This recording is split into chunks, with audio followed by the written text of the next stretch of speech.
How important are our pre-birth experiences, our pre-birth stories? So when I was up until the age of like 5, I had some pre-birth memory. It was there, it was normal. I assumed everybody knew we weren't really from here. I took up a long-term meditation practice at the age of 30, and after a few months, began to have out-of-body experiences and had this pre-birth memory return. And when I did that, I had the most holy moment of my whole life arrive to me. This is so beyond language, and I just have to say that about all this. Like, there's no language for any of this. I get it. But I felt my being expanded back out, and the great I am of all things, what we call God. And God said to me, "Are you ready to shine?"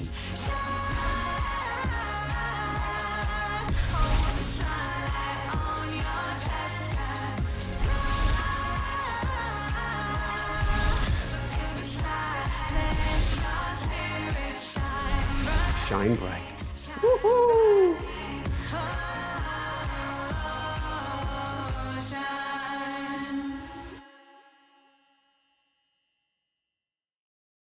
Hi, everyone. Welcome back. I'm Michael Sandler, your host on Inspire Nation. If you've ever wondered why you came here and if you really chose to, then do we have the Pre-Birth Experiences, a walk in the physical show for you. Today, I'll be talking with Christian Sundberg, pre-birth experience expert and author of a brilliant book on the subject, A Walk in the Physical. And that's just what I want to talk with him about today, about how and why we ended up here now, out-of-body experiences, and if we can all access our pre-birth memories. So welcome to the show, Christian. And you are not a meat suit, but are you ready to shine? yes, sir, very much. No, I appreciate that intro that we recorded before the recording here, that you are not a meat suit, the show. Yes, indeed. We are not just the meat suit. So since we are not, we've established this fact, we are not just our meat suit. How important are our pre-birth experiences, our pre-birth stories? So, it really depends on the individual. And, we come to be veiled. So it's one of those things where we're kind of here to play the human from the human perspective. So it's not always the case that I feel that there's this huge personal benefit to knowing the pre-birth plan fully, but we can. It's when we let go enough of the form, the non-physical content is there. And I want to dive into pre-birth experiences, pre-birth stories, and how we can learn about them. But you said we came here to be veiled. And people talk about 3D, 5D, I joke, 7D Mongo, all these different dimensions. This shift we're going through, is this part of the evolution of consciousness? Do we need to always be veiled here in the Earth School? Because it seems like kids are coming in more awake, more aware, and without forgetting. That's an excellent question. So technically speaking, this level of density requires some level of veiling because of the nature of the density. However, as our vibration increases, that means as we process out old fear patterns and old form associations, it is natural, yes, of course, that as that vibration increases, we become increasingly familiar with who and what we really are. So I love it that there are more coming in who have pre-birth awareness, and really just that all of us really are beginning to get more and more glimpses of who we really are in various forms, out-of-body experiences or other types of experiences. It's becoming increasingly normal. That's because the vibration of the human collective consciousness is changing. It's increasing. Have you had personally out-of-body experiences? Yes, sir. Yes. What have they been like? What can you tell us about it? And then we'll get to the pre-birth stories, but it's something that's really fascinating people today. Yes. So, so it's really difficult to describe at times because we tend to think of reality in terms of physical environments. And our larger nature is much bigger than that. But so I have had experiences of environments that are far more rich and lucid and real than anything on the earth. The colors are like 1,000 times or more rich and real and alive. And you can feel that they're a part of you, and you can, oh my gosh, how do you describe this? I mean, without making it sound too crazy, but even just looking at one blade of grass, I remember in one out-of-body experience looking at this blade of grass in this beautiful heavenly environment and being like, oh my gosh, like I could spend all day just looking at this blade of grass and I would feel fulfilled. Like that's how beautiful and how full of life even one blade of grass is. So yes, they're very real. Well, it's interesting. After my first near-death experience, I saw light in a different way, and became a photographer for many years. Had like photos in Boulder, Colorado, the art gallery, the galleries there, and all sorts of different places. And it all started by looking at a blade of grass in the morning and seeing dew on it and seeing the fractal reflection of all of the different colors. And I just started to cry looking at the blade of grass. Yeah, that's how, as we see reality with alertness and presence, it's not even about the size. It's just that the beauty of spirit shines through because of alertness and presence. And so even a blade of grass can, yeah, of course it can be truly moving. Anything actually, when met with full presence and alertness and non-resistance and openness, we will experience that because we have shifted. Yeah. Oh, that's fascinating. Again, I want to get to your pre-birth story. And at the same time, without resistance. So I told you that I'm having this show tonight about the supposed drones in New Jersey and everything going on. It seems like we're birthed into or brought into or indoctrinated, maybe that's the word, into a world that gives us resistance so that we can't see beyond the wall or see beyond the veil to see to the other side because we're so busy in this struggle or fear-based state. Yeah, fear is a very low vibration. And when we associate into fear, and even when we simply deeply form associate in general, that means when we deeply associate with thoughts or sensory experience or bodily experience, that is very naturally obscuring. It's like staring at the movie screen instead of being aware that you're in the theater at the movie theater, you know? So it's not, yeah, it's just the nature of staring hard at the movie screen is that you won't be aware that you're in the seat. Or staring hard at the meat suit or thinking that you're the meat suit. Yes, and it's very convincing, like I'm not making light of how incredibly rich and dense and consistent and persistent this physical simulation is. It's very real. It's just not the most fundamentally real thing. What do you mean then by a simulation? Yeah, so that which is fundamentally real, okay, is consciousness itself or spirit itself. And that stuff, which can't actually be named, okay, but the closest words we have for that is it's life itself, and it is of love and peace and joy and freedom and fullness. And then form, the experience of objects and thoughts and stories and bodies, meat suits, arises on and in that consciousness. The form is happening on and in the movie screen, you could say, of consciousness. And so the reality is the movie screen, not the form. The form is just something that's been lifted up for us to experience, to deeply, apparently lose ourselves in for a while. But it is just, a simulation in the sense it's not fundamentally real. It's just something that we've engaged in. It's kind of like a dream at night when you wake up in the morning. You don't need someone to tell you, oh, that was just a dream. It's obvious. It's quite self-evident that, oh, that was just a dream. Now this is the reality. That's kind of how this reality is when we awake post-life. It's like, oh, of course, that was not that was not the fundamentally real thing. That was just a really neat, deep experience I just had. So, banging the Ford pickup truck into the rocket ship last night may not have actually happened. Well, it's we are doing something, or there's an experience happening here. It's just that it's important that we keep in perspective what's fundamentally real versus the content of the video game, so to speak. So, can you take us, all joking aside, and I just feel this levity with you, Christian. Can you take us to? Is it that you remembered your pre-birth experience in the early years, and then it faded, and then it came back? Can you take us through this arc? Sure. Yeah, and I did share some, and we had a wonderful conversation last time about a year ago, and I remember sharing some of this as well, so I'll try not to be redundant. But um, so when I was up until the age of like 5 years old, I had some pre-birth memory. It was just there. It was normal. I assumed everybody knew we weren't really from here. You know, we're just visiting. And then that memory left me by the age of 5 or 6. And I had no memory of that at all until the age of 30. And my body is 44 years old right now. I took up a long-term meditation practice at the age of 30. And after a few months, began to have out-of-body experience and had this pre-birth memory return. And it was just so normal and natural. And so then I didn't talk about it for like 8 years because I'm a working professional. It's the kind of thing you don't share. But I'm so glad that, eventually I felt the ground was fertile enough to share it, and I did. I shared it about 6 years ago, and now I'm just so passionate about sharing this. Not because it's my story. It has nothing to do with me, actually. It's about what we are. You and I were talking before we started recording about like the most important message, reminding people of who we really are, what we really are. Absolutely. Like I feel that in my bones. Like I am so passionate about lifting up to people. We are multidimensional beings of love and joy, and there is nothing to fear. Like the end. Like we can flesh it out. Really, I mean, we can flesh it out in so many ways, but it is true that we are multidimensional beings of love and that we have nothing to fear.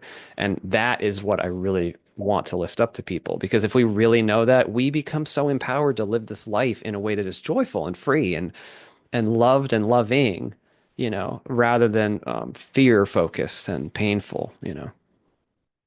Going back, thank you. Going back to your pre-birth experience, what do you remember of it? What were you told or taught? And were you given a plan or mission that you recall? Yes. So I won't share the whole thing for the sake of time, but I remember being inspired by a being who had incarnated to take up incarnation myself, because I could see the quality of his essence and what he was, like who he had become through the process of integrating something this dense and this deep. And then I had many physical experiences. Most of my pre-birth memories of a time somewhat immediately preceding this life, actually the one right before this one as well. And I remember for that life accepting the veil. Um, and the intention of that life was primarily to face and process a very deep, low vibration fear that had bested me in a previous experience. I remember accepting the veil for that life, which I've described in many different talks. But basically, it was like a plummet in the vibration of my being that was so incredibly deep and jarring, and like low, low, lower, lower, lower, lower, like so low. And then when I'm at the bottom, keep going lower. Like the vibrational difference between there and here is like ludicrous. And then after arriving, and by the way, that plummet of vibration is not just a vibrational plummet, it's like an erasing, it feels like, of all that you are, like an erasing of memory almost, or an obscuring of memory and access to knowledge. And in that lifetime, I reacted out of fear, as I was like, I'm not doing this. This is not happening. There's no way I'm going to live a whole lifetime in this dense, dark place. No, no, no. Mm-mm. And so I summoned my might and I smote the veil, caused a miscarriage for that experience because of my fighting my way back out. And I had a life review for that experience. And I saw that my fear had heaped grief upon the mother because she had lost the baby. And that by affecting the mother in that way, I had actually made hundreds of other people's journeys more difficult. I could see like ripples in the pond. So I still had this intention to process this fear, and they brought me this life. And I reviewed this life in incredible detail. It was like if you took a tree and laid it on its side. I reviewed millions and millions of possibilities, like going from the trunk out to the branches, all the potentiality of what this life might be. And I reviewed it all in like a second. It wasn't hard. I had, there's incredibly wide bandwidth in the spirit. And I reviewed the whole thing, like what it would be like to be me. And I made certain requests for the life, asked about certain qualities, and the guides helped me work with it. And then eventually I remember the moment where I accepted the veil for this life once again as a plummet in vibration down and having all my knowing cut off. And this time trying not to fight it, basically. And when I arrived at the place of being in the womb, I remember once again, I was like, I'm not doing this. Like, I'm not doing this. This is too dark. I'm not doing this. And so once again, I began to summon my might to fight the way out again. And when I did that, I had the most holy moment of my whole life arrive to me. This is so beyond language. And I just have to say that about all of this. Like, there's no language for any of this. I get it. But I felt my being expanded back out, and the great I am of all things, what we call God, came to me and showed me all that I am and all that we are. And I felt the bliss of our being, and I felt our sun, the sun of earth, and it was like churning with bliss. It was alive. It had a consciousness to it. I know that sounds wild, but I felt it in me. I could see it. I could feel it.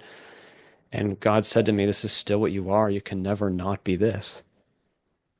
And that is like the most holy personal moment in my lifetime because I was like, oh, I haven't lost all that I am, and I stopped fighting and I surrendered back into being in the womb.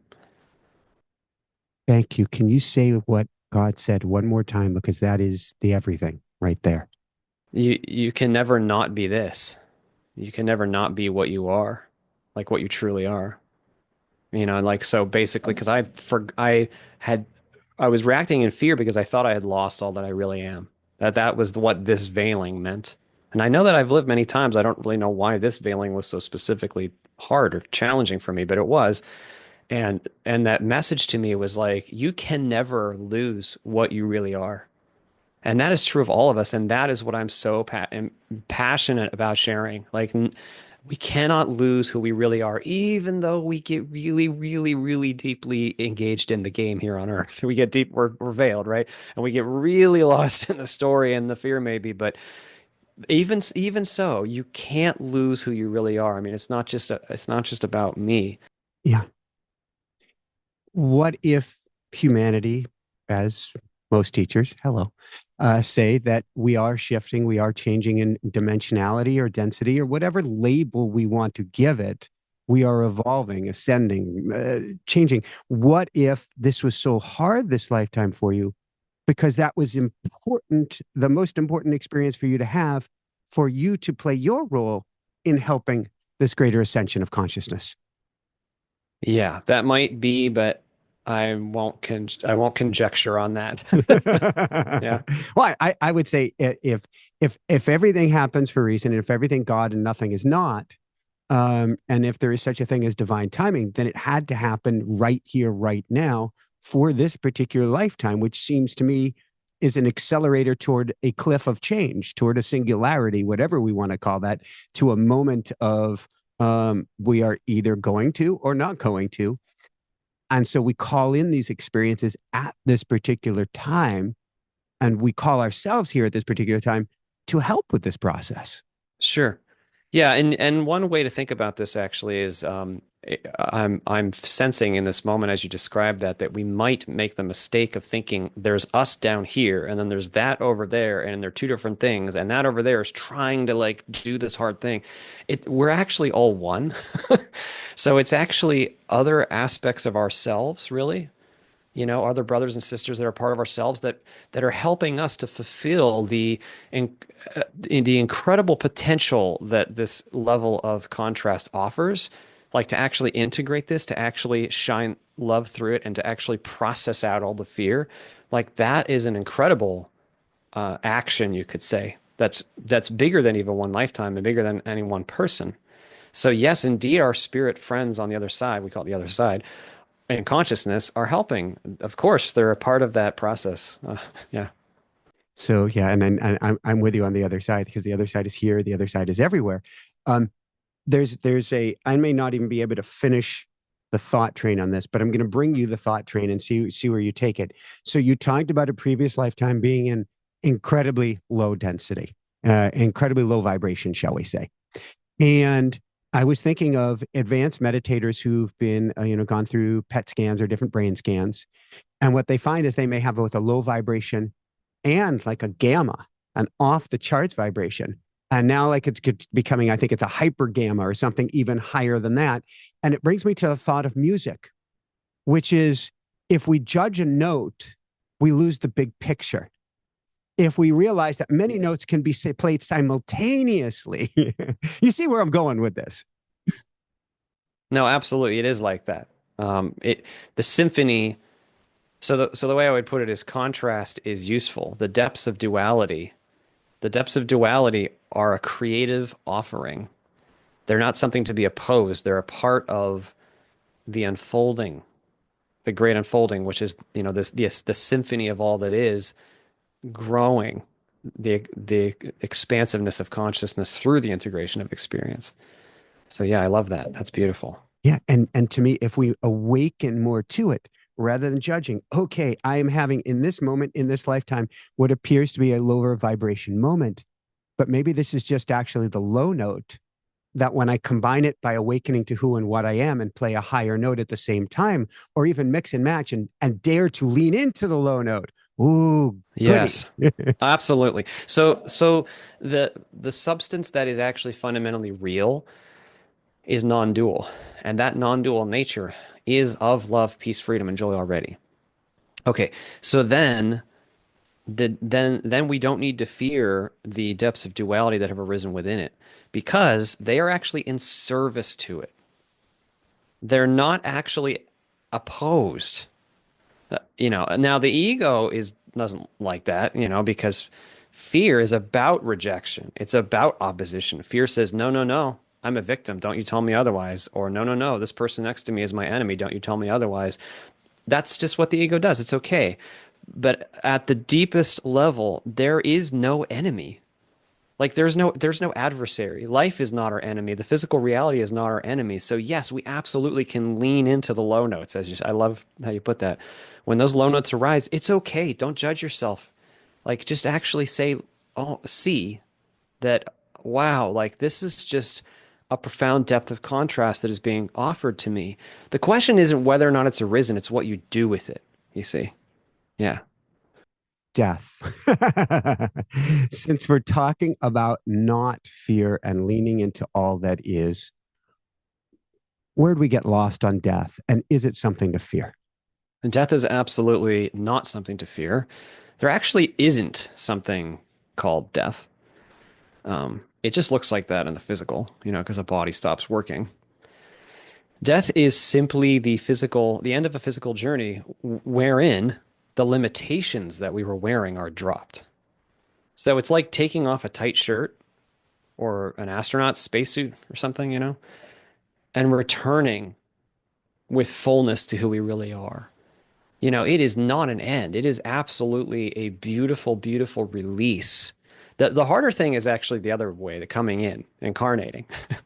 But you could say birth. You could say birth is like the death. Because here is the state where we have adopted temporarily a very intense and dense and constraining set of limitations in consciousness. That is the limitations of the body and the physics of the physical reality that we're engaging. That wearing that is hard. This is like the more dead state, actually. So physical death is, oh my gosh, it's nothing to be feared. It is the release of those constraints. And it is a wonderful transition. It's very normal. Like, we tend to kind of, I think, make death this grand, terrifying thing in our minds. It is very normal. It's just like waking up in the morning. It's just what we do. It's fine. So how are we, as multidimensional beings, having these pre-birth experiences and they're here to serve us? Are we having I like to use the term infinitude. Are we having infinitude, meaning lifetime after lifetime of different lives? Is there an end to that? Can we choose to end that? What does that look like? Yeah. So I feel that there is eventually an end to an incarnation cycle. Metaphorically, you wouldn't go to school infinitely. There's not really a reason to do that. We do get to choose. We are free-willed sovereign beings. We get to choose, would I like to experience something else? Would I like to entertain a new perspective and integrate a new experience? Would I like to deepen myself in a new way again? Now, we may do that many times because we know the tangible, amazing, tasty deepening of being that is possible through physical experience integration, but it's always our choice. Yeah. And eventually, actually, I feel there does reach a point where we say, I don't think I'm going to continue in this school, so to speak. Like, I don't really need that because ultimately form doesn't actually hold the answer. It's not ultimately like the truly satisfying thing. We already have that. It's already the oneness of being. It's already what we truly are. So it's quite natural eventually to say, no, I don't think I'm going to go play another game. It's just like video games. Like you can play a bunch of video games. Eventually they lose their luster. And you might say, yeah, I think I'm not going to do that anymore. Well, it's when I was trying to make it to the Tour de France and was hit by a car racing in France. and I was given a little, I don't know, Game Boy, Nintendo, something in the hospital there, where they only spoke French to me, and I didn't speak much French. It was a very interesting experience. But I beat Tetris, and I got to watch the little space shuttle take off in this little game, and then I didn't want to play it anymore. It's like, all right, I won. Now what? And now you know What's how to play Tetris, yes. and you get to keep that, and you get to keep that. Yeah, that You don't music have will to play always be in my Tetris. life. Yes. Yes, and it's a part of something that you may have very much enjoyed, and you may play Yeah. again if you like. It's kind of like that with physical incarnations. Yeah. Yeah. What about sensitive folk and Tetris? Because I see everybody who's watching this show is drawn to your energy and drawn to my energy. We feel things at a richer, deeper HD level that might feel on occasion or many occasions too much. Yeah. Yeah, definitely. Yeah. I mean, I very much understand that. I'm an extremely sensitive person. I have sensitivities that it seems that no other humans around me experience. It makes day-to-day existence very challenging at times.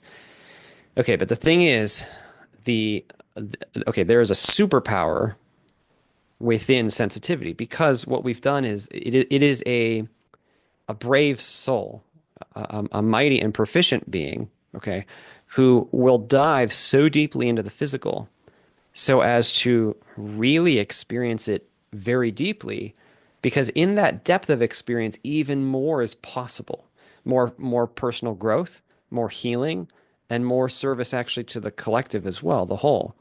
So it's actually an amazing power to be very sensitive here. There are different levels of engagement in the physical. It's not like every human is having the same experience. Some are having a much less deep and sensitive experience. It might be more kind of rote or, non-super alert. You know, sometimes ignorance is bliss kind of thing where it's less challenging if if it's kind of automatic. Whereas there is something of a great challenge in very deeply engaging the physical and then seeing how we can do even that. But there's so much power in it. So I'm glad you asked that question because I feel like, a lot of people who may resonate with your message and certainly people who've reached out to me are very sensitive people, very empathic, spiritually aware people. And, I understand it's the sensitive folks who kind of feel the most trampled at times. But man, it's also such a power. And if we can use that sensitivity to actually feel into spirit and to really process the physical that deeply and to really let go of the physical that deeply, wow, the amount of energy, spiritual energy and potency that can rise up and be there with us and through us is amazing. So yeah, it's actually a superpower. Thank you. Would you mind sharing about, and then I want to go into if we can, how we can see our own pre-birth experiences. What are some of the sensitivities that you've been challenged with, and how have you worked with that? Yeah, wow. It's a big question. I'll keep it simple because I could go on for an hour about that. But I'm sensitive to all substances, foods, all drugs, all smells. I'm sensitive to light. I can't use any computer monitors that have been made in the last 10 years because they actually flicker very quickly at the pixel level. Temporal dithering is what it's called. It took me years to figure out what the problem was. The headlights on my car, I can't drive my car at night because they flicker at 180 hertz. I measured it and it just causes me pain like instantly. I'm sensitive to people's energies. I'm sensitive to qualities of energy that may not even be related to people. So it's a very What does that rich, mean? so like places or intentionality behind things like a book, the author has a certain energy and that energy carries into the book. Things like that. Like you wouldn't Yes. even like that you Oh wouldn't yeah, I pick up a even book. I don't need it. Yesterday, we were gifted a book, and I said, "Here, let me feel that for a minute." Yeah, And they're like, exactly. "Oh, Exactly. goody!" Exactly. Yeah. So I feel like that, like, and there's certain authors where I feel the energy of their words and I'm like, oh my goodness, that's beautiful. Like Seth from Seth Speaks. I love the energy of Seth. Very different energy, but I love the energy of Silver Birch, channeled by Maurice Barbanel in the 1930s in the UK. That's a channel book not many people know about. Amazing work. The energy there is, oh, it's amazing. So anyway, so I tend to feel that everywhere. And if I eat one thing that my body doesn't resonate with, like it can affect me for days. I've also experienced many health challenges throughout my life, chronic health challenges. I won't go into many of them, but like, just as some quick examples, I've experienced biochemical ups and downs. You know, people can call that like a form of bipolar or something, but I've had depression moments that are so painful. You know, I understand. It has to do with the processing of all these deep experiences I've had and the sensitivity. I've experienced chronic fatigue. I've experienced Epstein-Barr, migraine headaches. I had a spontaneous lung collapse when I was 26 and I was in hospital for 10 days and I have connective tissue issues. Like I've experienced many things that like are just not typical, typical sensitivities in the body. Anyway, so I won't go on at length about it, No, but no, it's fascinating because I'm on my own journey right now, particularly with an often swollen belly right now, where I keep on pulling things out of the diet, and and then on occasion I'll notice um, an errant in quote thought will occur, and all of a sudden the belly is swollen, and I'm going, I didn't even eat air right now. It's a sensitivity, like you're saying, on levels to energy. So what have you done? What is your process besides stripping away? How have you been able to work with this? well, there's two things that come to mind that I want to lift up. And the first one you may not think is directly related, but truly it is. So the body is, there was a long time when I resisted the body. I resisted the pains, the chronic illness, all the difficulty. But I found that the body is actually an amazingly faithful soundboard for experience integration itself. You know, we're here to have a physical bodily experience. So the body and its responses to things is like a beautiful invitation to listen to it, to work with it, and to actually follow intuition for what the body is actually asking for, because it may not be what the mainstream says.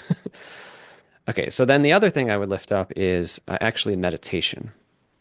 Because as we become more familiar with what we really are, awareness itself, consciousness itself, versus the form, the thought, the sensations, we develop this precious ledge to stand on, this like space of power and peace that life with a capital L rises up through in consciousness into the body, actually, and it strengthens us.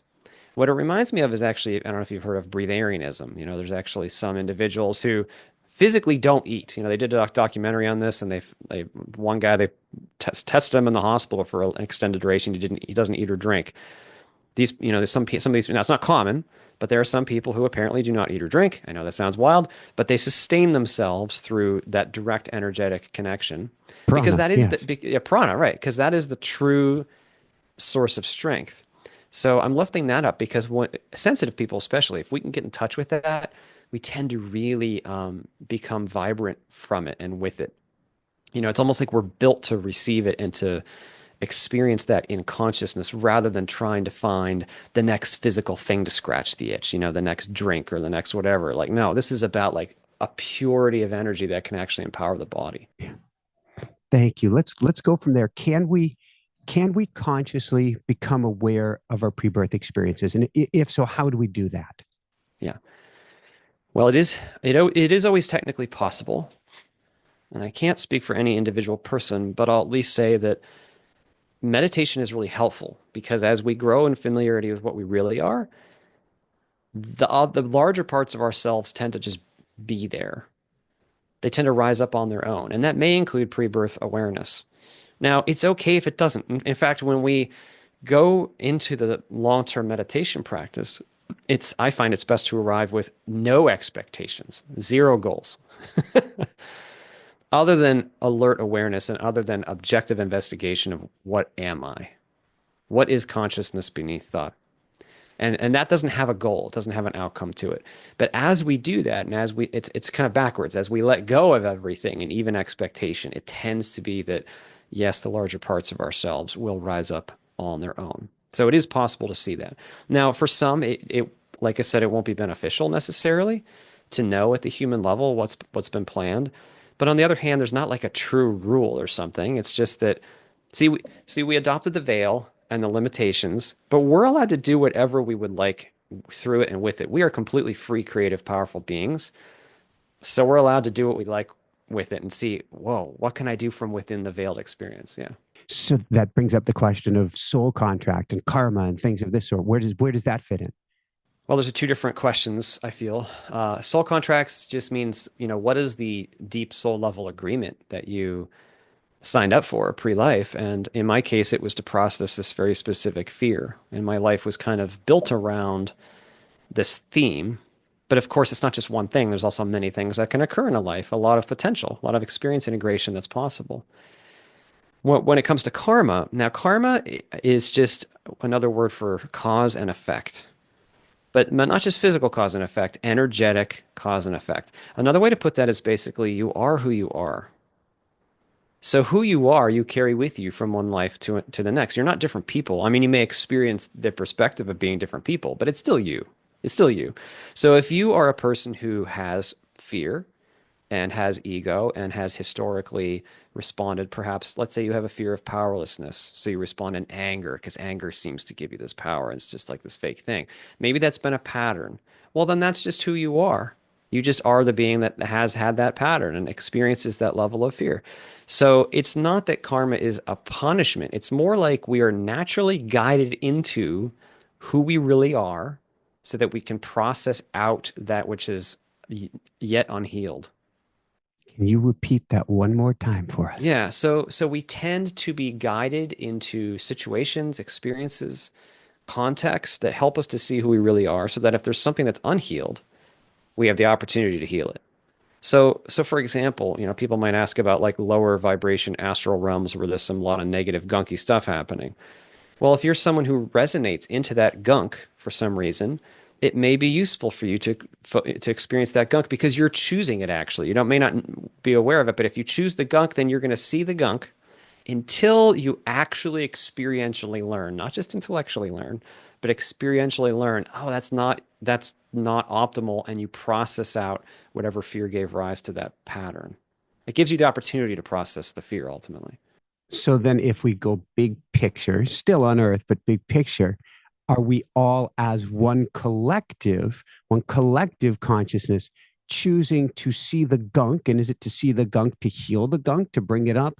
Why are we in a gunkified world, apparently gunkified world right now? Yeah, we're in a gunkified world because the limitations are extreme, and we have not yet fully evolved enough to integrate the fear that has arisen in response to those limitations. And I'm just using the word fear, but fear in this comment means all of the ego shenanigans that arise out of fear. Selfishness, hatred, anger, all this us versus them thinking, all these belief actually itself is often a tool of the ego. All these patterns that the human race has kind of enshrined for thousands of years as a response to fear. As we evolve, we tend to face that root crap directly and process it and integrate it, but it can't be faced unless it's seen.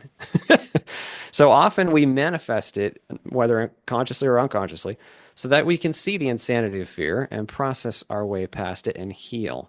And we do that, well, we do it collectively, but it's done at the individual level. So it's really important to not feel powerless in this. In fact, if even one person really, really, truly processes their crap, owns their crap, faces their fear, and really chooses more authenticity and love and peace and joy in their lives in a small way, it has a huge vibrational impact for the entire collective consciousness. So we are actually each very much empowered to help the awakening of the whole. Love it. What is one way that we can face and turn, since we're going there today, turn and face our crap? Yeah, so be willing to see what's actually there. Now, that sounds simple. It's not. It's not.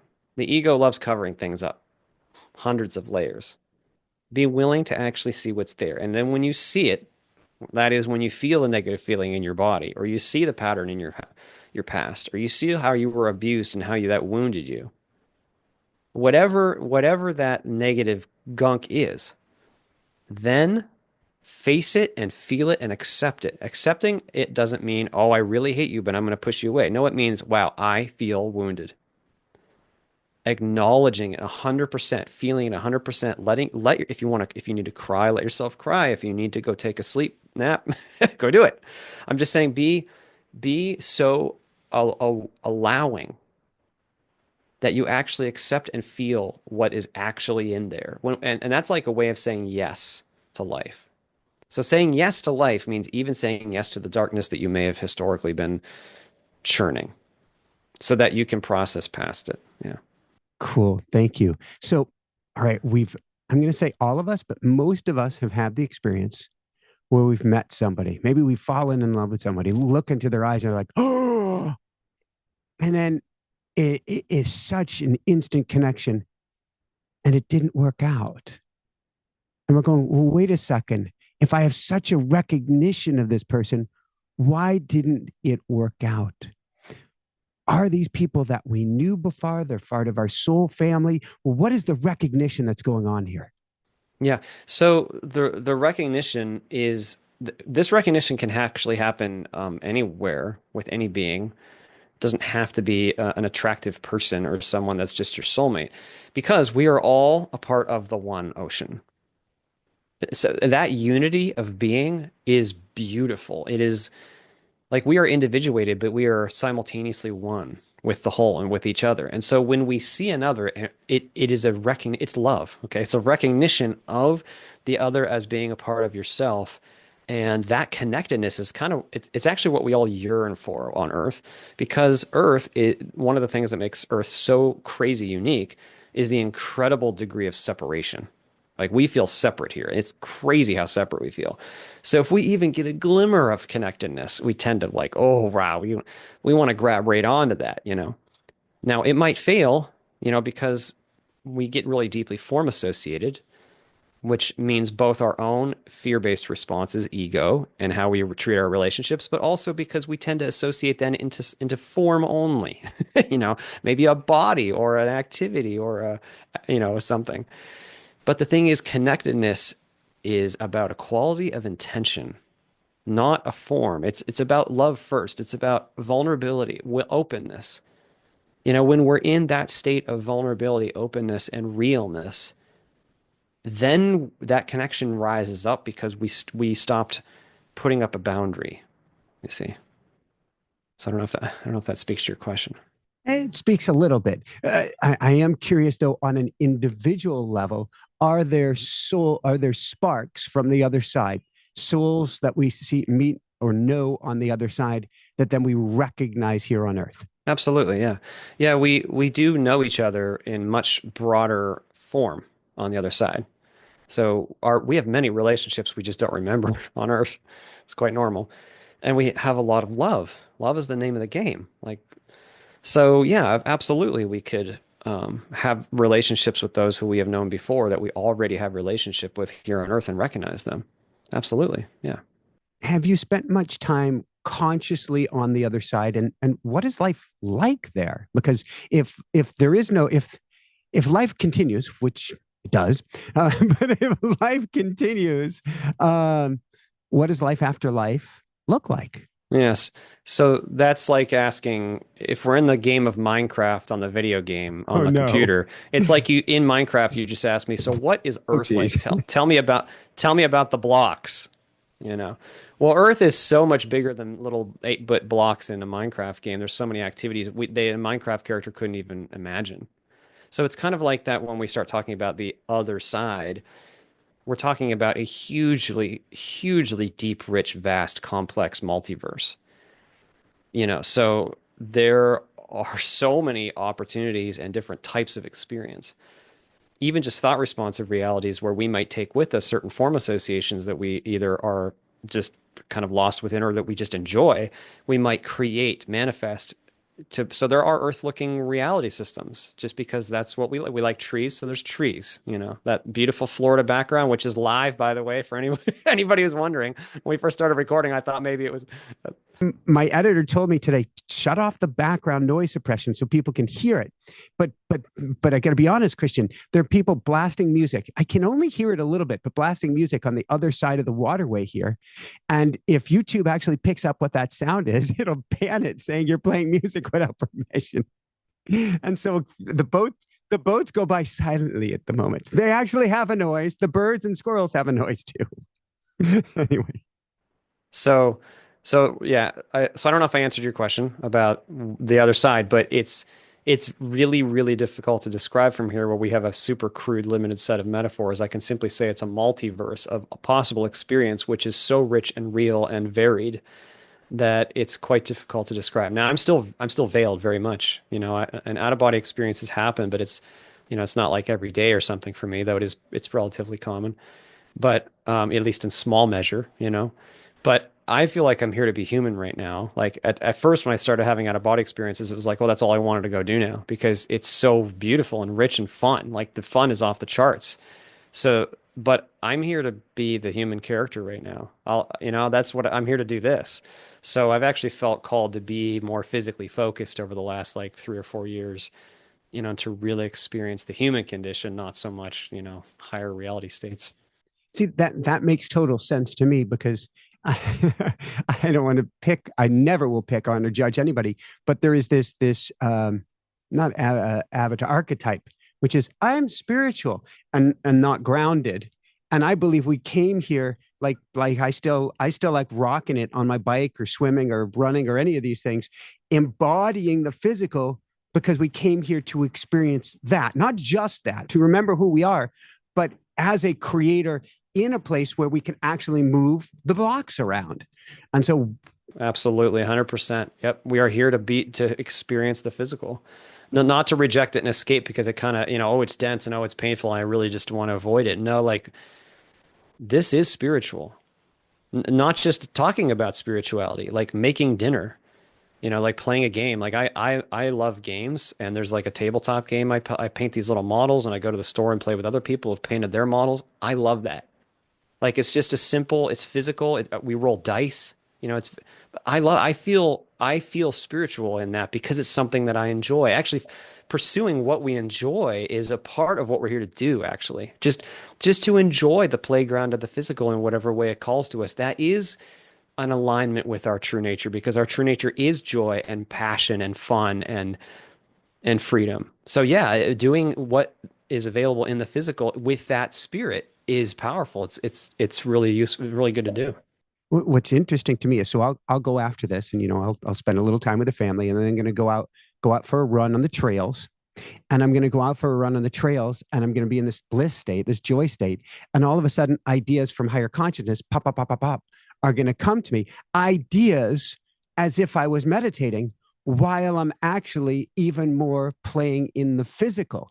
There is no this, I'm in the physical, so I'm not going to have the spiritual. It's all one. It's all one, absolutely. And the more you deeply investigate your true self, the more what you just described happens because it is one. Because you've begun to awaken actually to see form for what it is. You can deeply engage form even as larger parts of yourself rise up and touch or whisper or whatever. It's even by location. Sounds crazy to some people, but it's actually possible to actually experience being exactly where you are, seeing out your eyes doing something, and also to be somewhere else at the same time.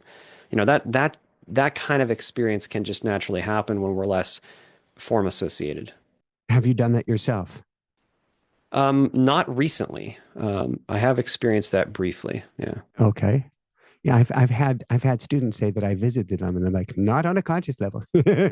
So so I was talking about conscious at the human level by location, but at the soul level, we are multi-located all the time. I don't know if that's a word, but like we do interact with each other's higher selves. I've actually done that a number of times where I've interacted with the higher portion of a person and then tried to confirm it with them physically. And it's really interesting that yes, we really are connected. We really can interact with the higher self of someone. And I find a very easy way that we can do this is if you find yourself finishing somebody else's sentence, if you find yourself saying something the other person was going, I was just thinking that myself. I feel like you're having a conversation up here, for use of up and down, and that's coming out here, but it's confirmation that there's this other conversation already going on. Yeah, so we're already telepathically connected with everybody else because they are us. We are all one. That doesn't mean you're not you. You are you. You're precious, individuated you, but you're also one with the whole. And so, like in higher systems, communication is all telepathic. It's complete, full, transparent. not up for misinterpretation. It's very, very full and complete. That connectedness remains between us all the time. And like I recently had a one-on-one with somebody where I was, really feeling into them and feeling this great challenge they're going through in their life. And I was sharing what I was feeling. And I remember she said something like, "Well, what are you doing?" And all I could say in that state of consciousness was, "Well, you're a part of me. I'm just looking with at that part of me." So that's how it is with all of us. We are parts of each other. So even if we don't know it at the human level, we're already communicating with those around us. Like your partner, your spouse, your girlfriend, boyfriend, whatever. You and that person are probably already having quite a bit of dialogue that you may not be aware of. So here's what you don't want to do.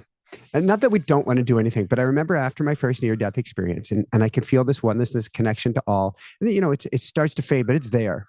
And I would have an interesting experience with somebody. Maybe there's somebody who had more quote unquote power over me or something, whatever that means. And I would start looking at them really funny and like trying to see them. You don't do this. But really what I was trying to do is feel them without knowing that I can actually just stop and be still, and I'm feeling them. Mm. And once I learned that you can actually plug into somebody else's energy just in the moment, just by being present. Oh, changes everything. Oh, it does, and it's beautiful. And you know what that reminds me of actually is the last few years the last 2 years in person, I've attended the International Association for Near-Death Studies, IANS, their national conference. This past year it was in Phoenix. The year before that it was in Washington, D.C. There's about 700 people present, and the majority of them have all had some type of experience, whether near-death experience or out-of-body experiences, whatever, pre-birth experiences in my case. And everybody, there's this arrival of connectedness that doesn't need to be said. It's just there. And it's so beautiful. And for 5 days or something, 4 or 5 days, at least how I experience it is just genuine connectedness and love. And that is the natural way. And actually, that's the direction humanity is headed, by the way. Circling back to the awakening, we are headed in that direction where we actually feel that connectedness more consciously every day. Well, there's a book I'm starting right now. I wrote it this past year. It didn't work out. We're restarting it, and it will work out. Meaning, I got through to the ending, and the way it was edited, it didn't work. There's the energy has shifted and changed so much just in the last year alone, which is a book on. All right, you just had your WTF experience.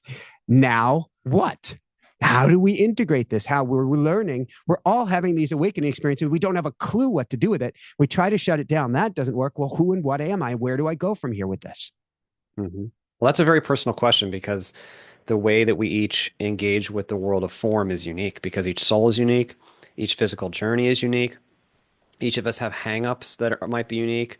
My challenge might be no challenge at all for you or for somebody else. We all have our own specific way of processing form and qualities of being.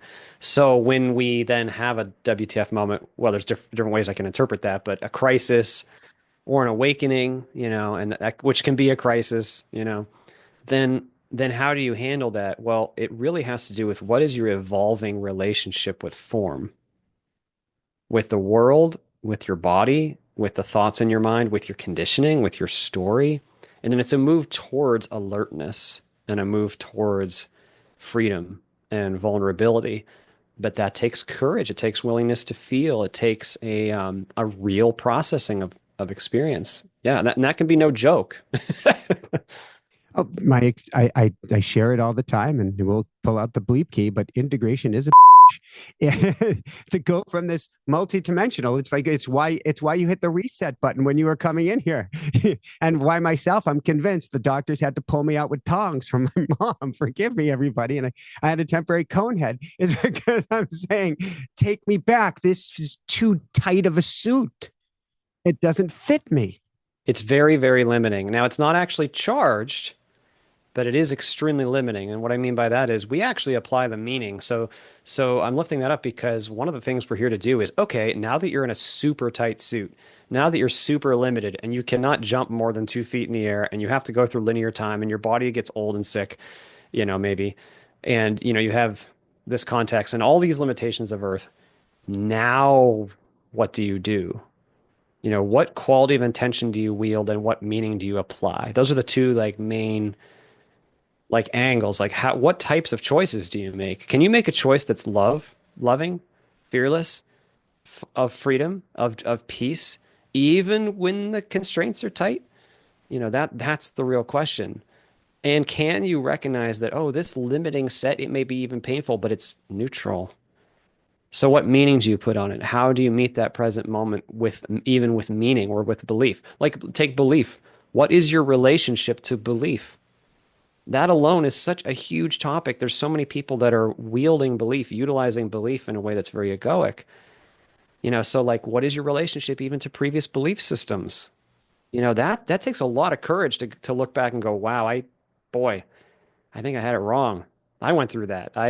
During my awakening, man, I took so much humility and courage to say, you know what, this belief system that I put all this energy into for 30 years, it's not what I thought it's bigger than this. Are you still, I'll speak for myself personally, and I want to say this in a very non-judgmental way, but I keep realizing, even as a quote unquote teacher, these are all just labels, that everything I thought was wrong. And then everything I thought was wrong, but wrong isn't even the right word. It's just an expansion. Too small. Yes. Yeah. Thank you. Yeah. Just too small. That's all. It's not wrong. It's just too small. Yes. Yeah. And I imagine you're going through the same thing. So look back, and certainly what you thought 30 years ago isn't what you thought today, but even what you thought last year isn't what you think today. And what you think today, because everything's moving so much faster, is probably not what you're going to think tomorrow. Yes, that's true. And the movement, though, is in this direction. I'll just put it this way, in the direction of that which does not change. It's in the direction of the beingness that has no limitation and is total love and peace and freedom and joy forever. Amen. Like total bliss. So that is it's like an unshackling towards that.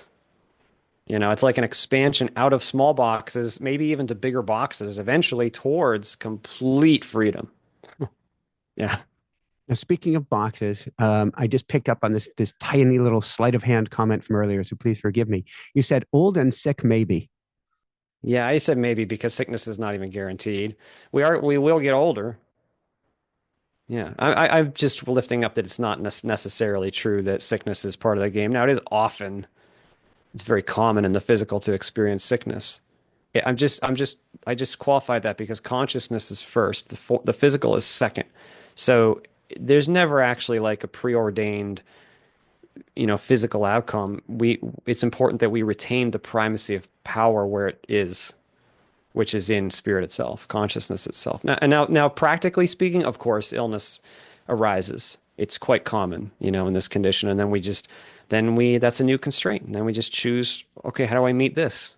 That's all we have to do. Thank you. So let's talk about duality. Let's play with this for a brief moment here.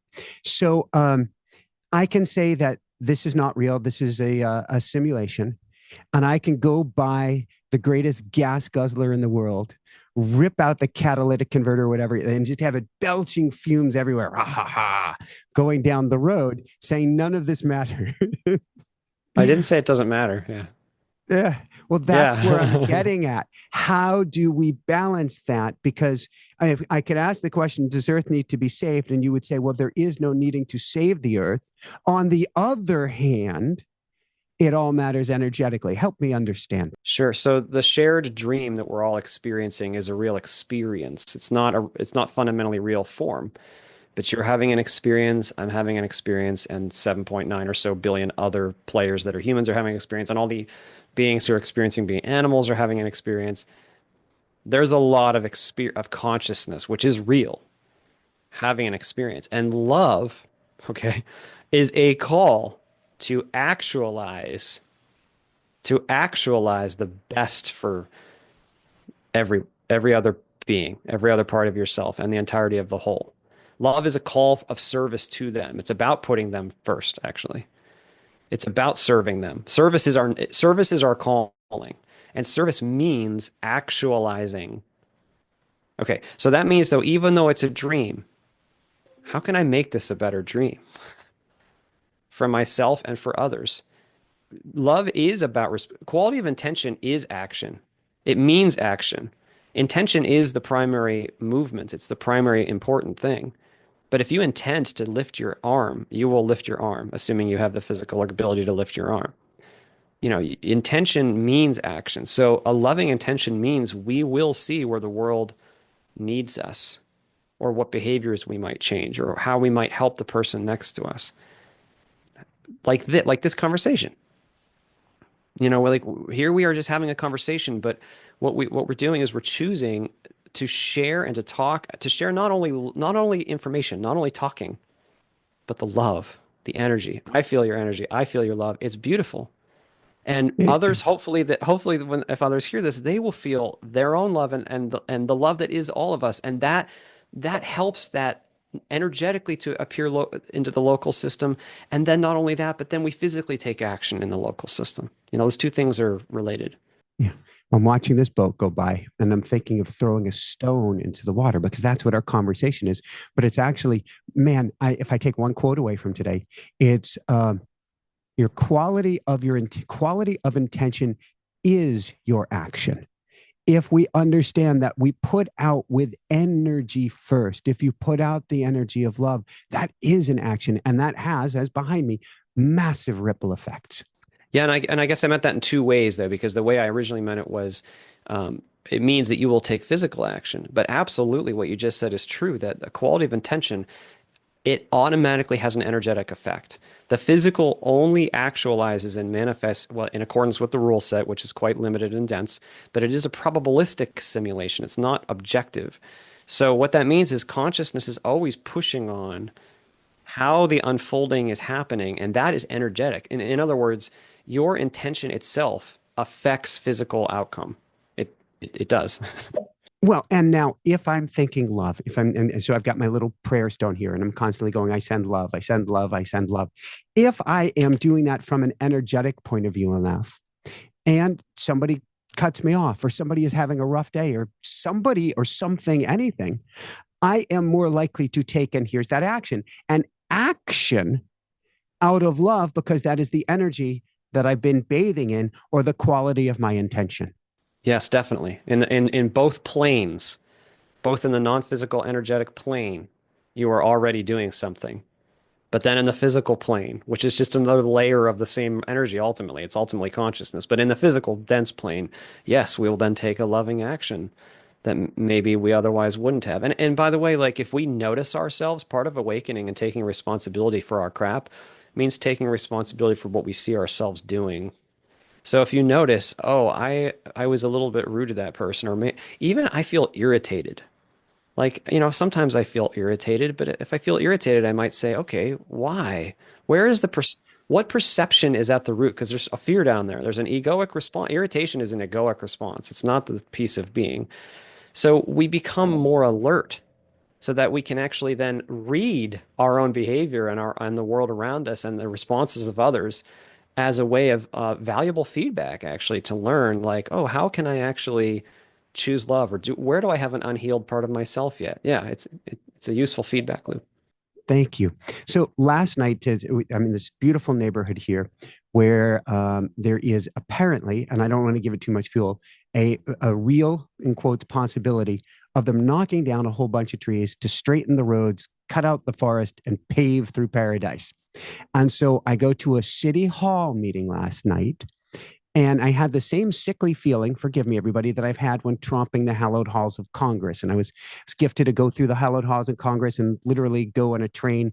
I rode a train, didn't speak with her, with Hillary Clinton in this little tram with me many, many years ago. And there was a very interesting energy there and a very interesting energy of power. And I know that you've experienced this on the other side of the veil. And I feel as our energy is changing, our understanding of authority gets to change, and people, both authority saving us, but what this future system looks like. So really throwing a lot on you there. Take it from here, Christian. Oh no, absolutely. And I understand what you're lifting up, because in the higher systems, authority is love and wisdom. They're synonymous.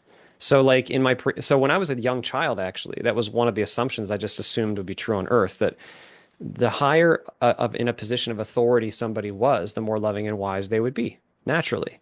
So a teacher must be loving and wise, and the mayor of a city must be really loving and wise, and the president of the United States must be the most loving and wise person.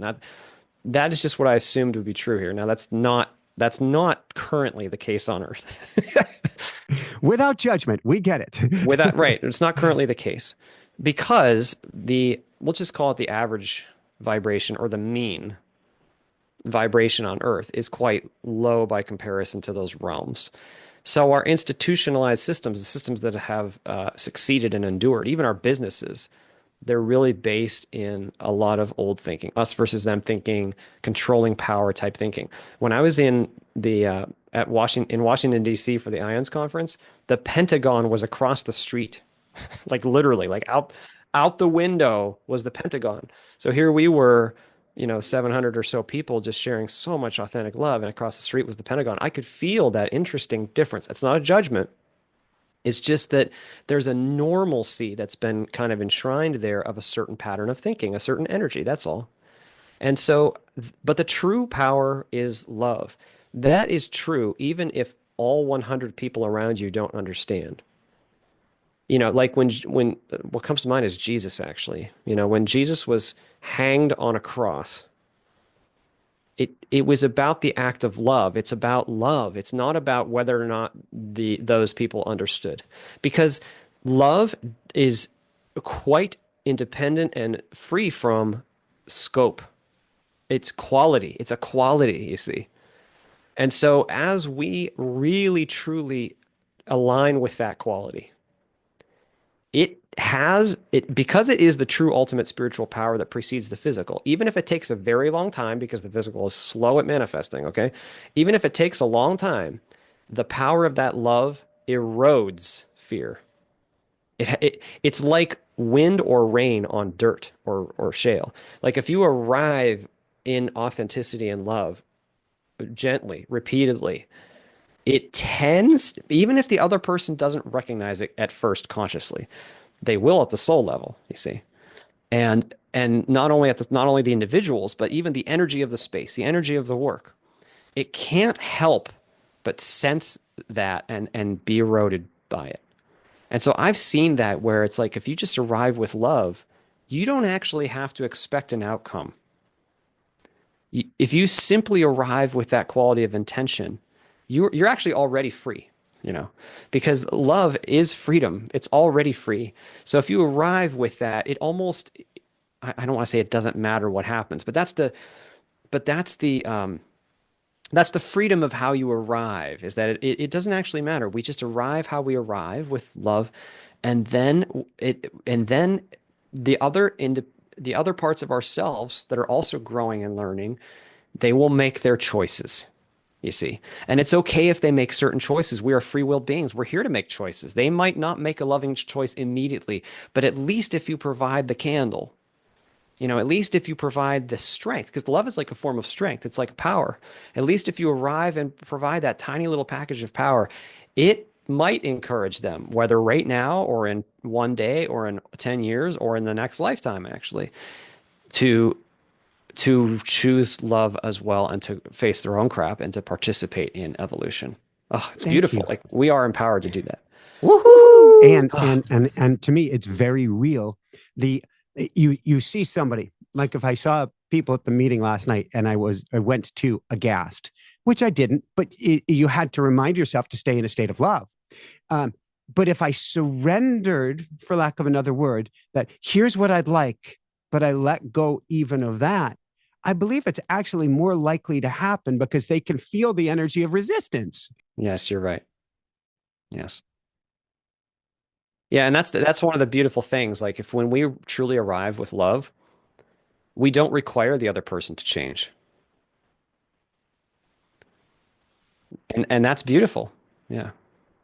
So before we wind things down, and I want to send everybody to your work, what based on this conversation, what is pulling on your heart to share with people that I may not have covered yet? Yeah. What's been pulling on my heart lately is there's a lot of small stuff that's really loud lately. It's up to you to actually make the specific choice to take time away from the loud small things and to focus deeply within and on the piece, even for 40 minutes, the meditation, to take time for meditation, or to take time outside for 12 minutes and to appreciate that beautiful flowing water behind you. I'm just lifting that up because we often think, oh, I can't go do that because look at all these really important things. Our thoughts even seem really important. You know, all the daily things that we got to do, really important, boss. You got to pay attention to this. You better pay attention to this. This is just a gentle reminder. It's okay. You are actually empowered to stop, to sit down or to stand or whatever you prefer, and to be present and to be alert. That choice is powerful. It opens a space. So lately I felt like there's so much loud little stuff kind of drawing people's attentions. And it's okay to, as the individual, don't worry about the whole collective, just for you. Take that time away. Look inward, look to yourself, connect with spirit, connect with nature, whatever that calling is, and do that consistently, you know, and that really helps, practically speaking. Woohoo! Thank you, Yeah. thank you. You're welcome. So, Christian, where can people go to find out more, to find your book, to find your beautiful work? Sure, thank you. My website is awalkinthephysical.com, and the book is available online for free at the third link down on the book page on that website. So it's not about money, it's just there. Anybody can click on it. It's an online PDF. It is available on Amazon, in print or Kindle or on Audible. Those are not free, but it's available in all those forms. The book is a reality model. I'm trying to speak to what our higher nature is and what the human experience is, what we're doing here, and how can we best sense who we really are, and how can we process our fear and live in love while we're here? You know, that's really what it's about. And my website also has a number of talks that I've participated in. I'm also happy to try to respond to emails, but I often cannot get to them. I get a lot of emails, but it's a walkinthephysical@gmail.com. Thank you. What's your mission right now? My mission is to choose love, and that means for me that I am so impassioned about reminding people of who we really are and that we don't need to be afraid. Like this, I'm not fooled by the density of the dream, and love is so, like, the freedom of our true nature is the best news. It's so empowering, and I am just so, like, kind of fearless now about hopefully reaching out to everybody that I can to remind them you are a powerful multidimensional being of love. It's not just a weird spiritual woo-woo thing. It's just like physics. It's just what you are. And so that I'm so passionate about that, because if even one person feels more empowered while we're here in the physical, that is the coolest. It's just amazing work. And also, like, we're living at a really interesting time right now. Like, everybody who's listening today, I just felt this nudge come through. Like, just be aware, like, we are living in a super interesting, very unique, very, like, the coolest corner in the universe type moment, actually, on Earth during the awakening. Like, it is an honor to be here right now. And so don't feel disempowered. Like, you are important. You are important. You are a part of the awakening process. And if you just choose love and peace and joy and freedom in your own way, in your own life, in whatever small way, and be your authentic self, you are helping that momentum grow. And that is a powerful service. So yeah, that's the most important thing I think I can lift up. Woohoo! So I just had a weird, I'll share this, then we'll wind this down. But I'm both very present with you, staying plugged in at the same time. And I'm usually going, I send love, I send love, I send love. And I started to go, thank you, God, thank you, God, thank you, God. And what thank you, God, thank you, God, thank you, God means, I'm recognizing the divine speaking through you right now. I'm recognizing that you are all of that. And I couldn't help but going there without conscious thought. It was really cool, Christian. We all are. It's definitely, it's not me. There's not a separate person like that gets credit or something. It's just what we are. And that's the beautiful thing, is when any of us can, like, be that with each other, then, like, everyone can be free. And that is awesome. Like love, like service is its own reward. Love is its own beautiful reward, something like that. Yeah. Any last words of wisdom you want to share with people? You may have just done that. Yeah, just one last thing. Thank you for being human today. Like, not many people probably say that, but it really is a service to be here at this time. And I know it's not easy at times. So thank you for being here, and know that there's nothing to fear. And that's it. Woohoo! Thank you so much, Christian. So for everyone out there, this is Michael Sandler saying, be well, have fun, enjoy the meat suit, be human with all that you've got, and send love and send love and send love. And above and beyond all else, shine bright. Woohoo! How does it get any better than this? Thank you so much, Christian. I say wow, wow, wow after all shows, but wow, wow, wow. Superlatives don't go far enough. This was a really deep one. This was a fasten your seatbelt. Christian is real. Christian has it going on. He has a great understanding of who and what you are, who and what I am, who and what all of us are. And so this was just, to me, a very magical interview with a very special soul. On that note, if you want to dive even deeper, if you want to learn who you are at the highest level and bring your energy up, up, up, and way up, click that link below and join the School of Mystics 4 Wednesdays each month, including attunements to bring your energy up, clearings to remove the energy that doesn't serve you, an amazing community, incredible teachings, plus powerful group intention setting meditations. That's that link down below for School of Mystics 4 Wednesdays each month. Also fully recorded in case you can't catch it live. If you simply want to bring your energy up, up, up on a daily basis, you can go to dailywoohoo.com and get my newsletter to bring your energy up each and every day. And if you want to communicate with the other side, to hear from loved ones, to travel beyond the veil, or any of what we just talked about here, come on over to automaticwriting.com. That's that link down below, automaticwriting.com, where I'll teach you how to do that, and with live classes as well, each and every month. So here's a link to the next amazing show. Love you so, so much. Keep on shining bright. Woohoo! And how does it get any better than this? Lots of love.